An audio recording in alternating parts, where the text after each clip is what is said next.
자, 오늘 만들어 볼 것은 이치란 라멘입니다. 일본 여행을 한 번이라도 가신 분들이라면 들어봤을 이치란 라멘. 저 역시 3년 전 후쿠오카에 여행을 가서 하루에 한 번씩 본점에 가서 먹을 정도로 맛있게 먹은 라멘이었습니다. 그래서 이제 돈코츠 라멘도 만들어 봤겠다. 이 이치란 라멘을 한번 재현해 볼 겁니다.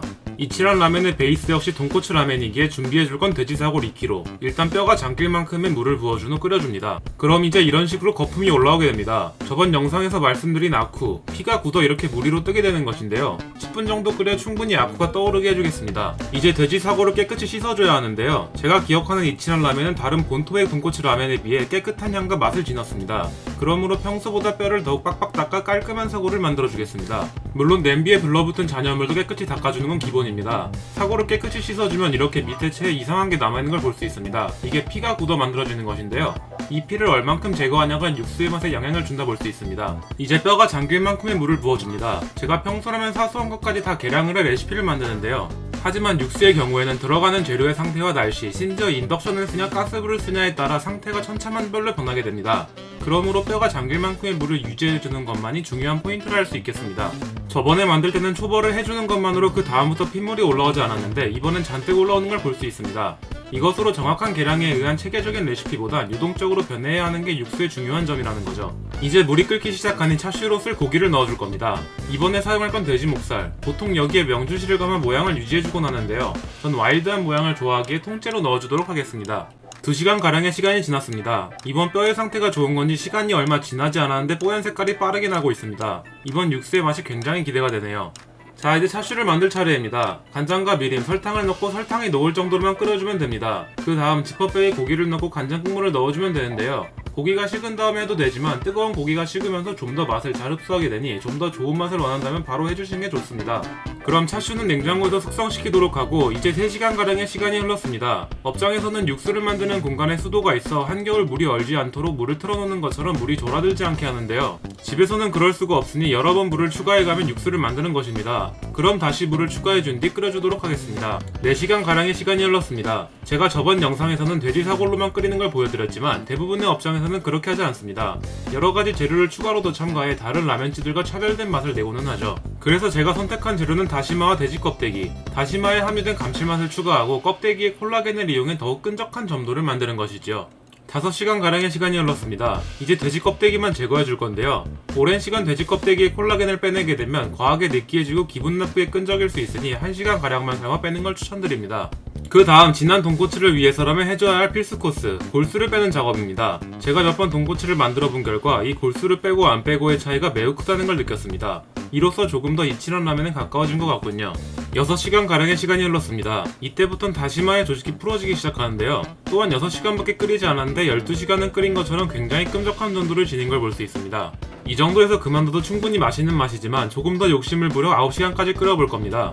그럼 다시 물을 추가해준 뒤 끓이도록 하겠습니다. 15분 간격으로 계속 저어주면 드디어 9시간이란 시간이 흘렀습니다.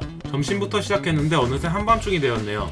다시마는 실처럼 풀어지고 연골과 골수는 모두 녹아 없어진 모습입니다. 맛을 보니 마치 낚시처럼 입안을 쩍쩍 붓게 하는 진한 맛이 느껴집니다. 우선 뼈부터 걸러준 뒤 체에 다시 한번 걸러 큰 덩어리들을 걸러줍니다. 재차 말씀드리지만 이 살들은 뼈가루가 잔뜩 묻어있으니 먹지 않는 걸 추천드립니다. 그 다음 면보로 한 번 더 걸러 미세한 뼈가루들까지 제거해줍니다. 어느 정도 육수를 내리다 보면 식은 육수가 굳기도 하고 뼈가루가 구멍을 막아 정말 안 내려갑니다.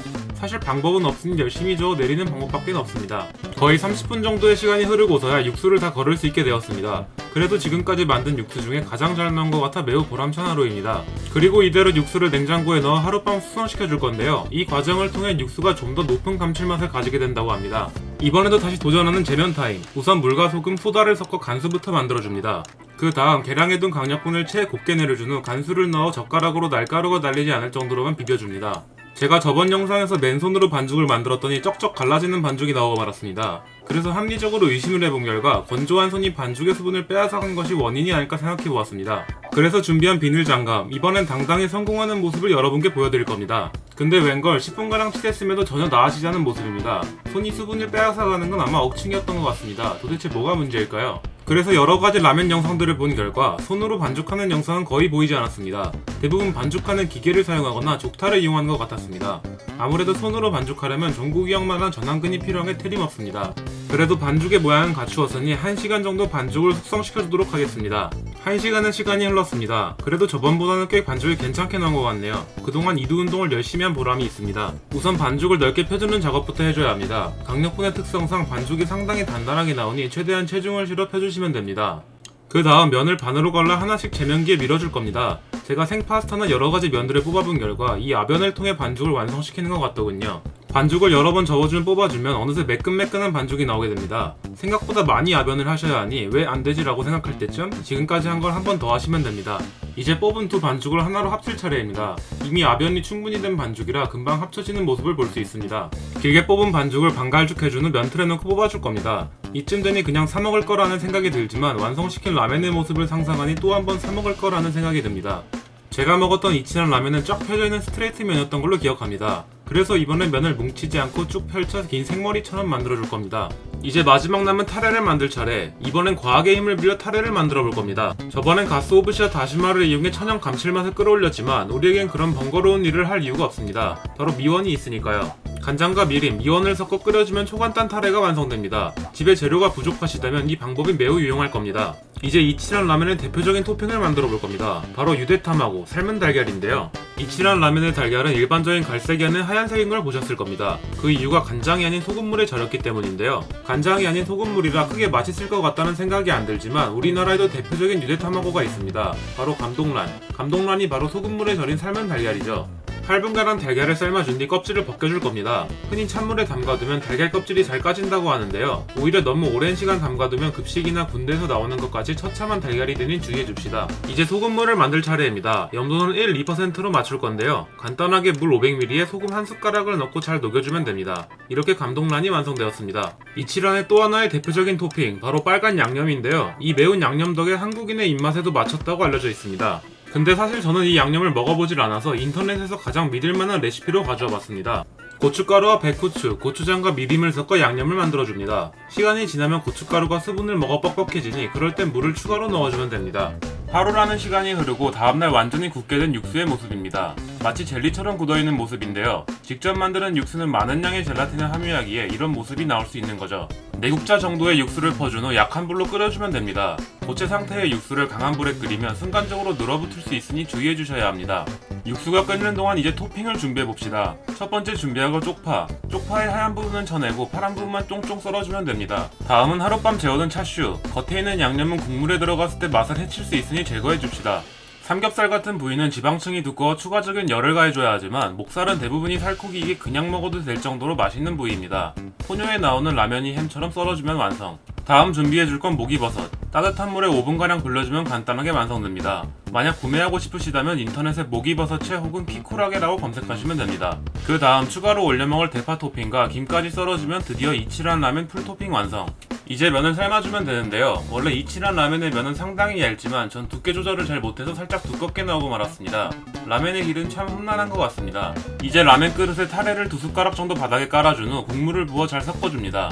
그 다음 면을 넣고 면을 잘 정돈해주면 되는데요. 이 과정에 면이 두꺼울수록 상당히 어려우므로 얇은 면으로 충분히 연습을 해보시길 바랍니다. 이제 쪽파와 기본으로 올라가는 고기, 다대기까지 올려주면 이치란 라면 완성입니다. 이렇게 육수와 면, 토핑까지 수제로 전부 이치란 라면을 재현해보았는데요. 결론부터 말해드리자면 솔직히 3년이나 지나서 이치란 라면의 맛이 전혀 기억나질 않았습니다. 그럼에도 맛은 굉장히 좋았는데요. 다시마와 껍데기까지 추가로 넣어 끓여 그런지 굉장히 맛이 전체적으로 꽉 차있다는 느낌을 받았습니다. 농도와 질감은 굉장히 꾸덕하면서 진했지만 오히려 맛은 부담스럽지 않고 깔끔하게 떨어지는 맛이었습니다. 그리고 특히 토핑들이 상당히 좋았는데요. 달걀은 말할 것도 없고 특히 목살 차슈가 10조각은 먹고 싶을 정도로 달짝지근한 맛이 굉장히 좋았습니다. 반면에 이치란 라면의 시그니처인 이 다대기, 솔직히 왜 있는지 모르겠습니다. 제가 이치란 라면을 먹을 때 이 다대기를 빼고 먹어서 맛을 모르는 것도 있지만 원래 국밥에도 다대기를 절대 넣지 않기에 개인적으로 불호에 가까운 맛이었습니다. 그리고 이치란 라면의 또 하나의 시그니처, 바로 말차 푸딩인데요. 사실 이것도 만들긴 했지만 보시다시피 개같이 멸망하고 말았습니다. 쓸데없이 욕심부려 크게 만드느라 컵에서 전혀 빠지지 않았고 불지를 해 녹여 빼니 결국 푸딩은 개뿔 그냥 녹차만 슬라임이 되고 말았습니다. 그래도 열심히 시럽과 녹차만 아몬드까지 준비했는데 먹지 않을 수는 없겠죠. 모양은 처참하지만 맛은 정말 좋았습니다. 다들 어릴 때 푸딩을 한가득 먹어보고 싶다는 생각을 한 번쯤 하지 않았습니까? 이 경험을 토대로 다시는 그런 생각을 하지 않을 것 같습니다. 드디어 어느새 2022년 상반기가 다 지나가고 있는데요. 지금까지 막혀있던 여행지가 슬슬 풀리는 것 같더군요. 얼마안가 코로나가 전부 종식되고 마음껏 돌아다닐 수 있는 세상이 오면 좋겠습니다. 그럼 전 다음 영상으로 돌아오겠습니다.